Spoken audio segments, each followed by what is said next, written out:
In this visual tutorial, I'm going to do integration by substitution or u-substitution. In this case, I'm going to use a trigonomic function, cosine. And here is the final answer. Either that's beautiful or ugly to you, depending on your perspective.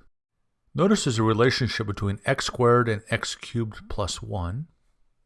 If I take the derivative of x cubed plus 1, it's almost x squared. The derivative of x cubed is 3x squared, and the derivative of 1 is 0. And for what we're trying to do, x squared and 3x squared are close enough.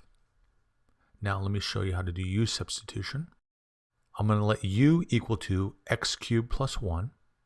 If I take the derivative of this, it's equal to 3x squared, because the derivative of 1 is nothing, so it's 3x squared dx. I want to solve for dx because I'm going to put the solution to dx right there. So I do this by multiplying both sides of the equation by 1 divided by 3x squared. On the right hand side, these 3x squareds cancel out, and I'm left on the left hand side with du divided by 3x squared is equal to dx. So I can replace x cubed plus 1 with u, and I'll replace dx with du over 3x squared. Notice the x squareds cancel. Now I have the integral of cosine u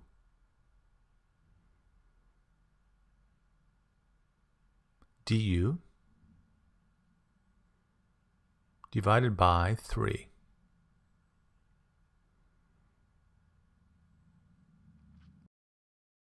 I'm going to pull that 3 out by just multiplying the whole integral by 1/3 like this.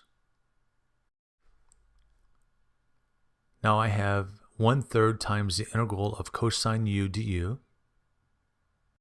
This is equal to 1/3 times the integral of cosine u, which is sine u, plus some constant. Now I have 1/3, and I'll replace the u with x cubed plus 1,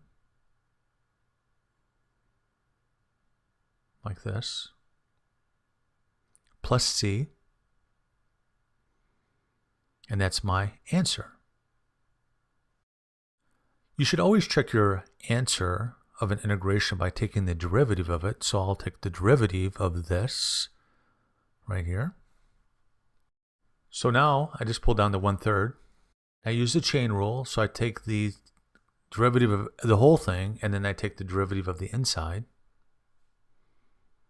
The derivative of sine x cubed plus 1 is cosine x cubed plus 1. The derivative of the inside is 3x squared. The derivative of 1 is nothing, it's 0, and the derivative of a constant is also nothing. The 3's cancel out. I'll just put the x squared in front, so I have x squared times cosine times x cubed plus 1, which is my original problem. So it looks like I got it right. Again, here is the solution all worked out, nice and beautiful, or ugly, depending on how you look at it or think about it. Remember to share the knowledge, share the love, Facebook, Google+, and Twitter. Links to other videos on u-substitution below. Subscribe and like it because it's tasty, like my videos. They're tasty.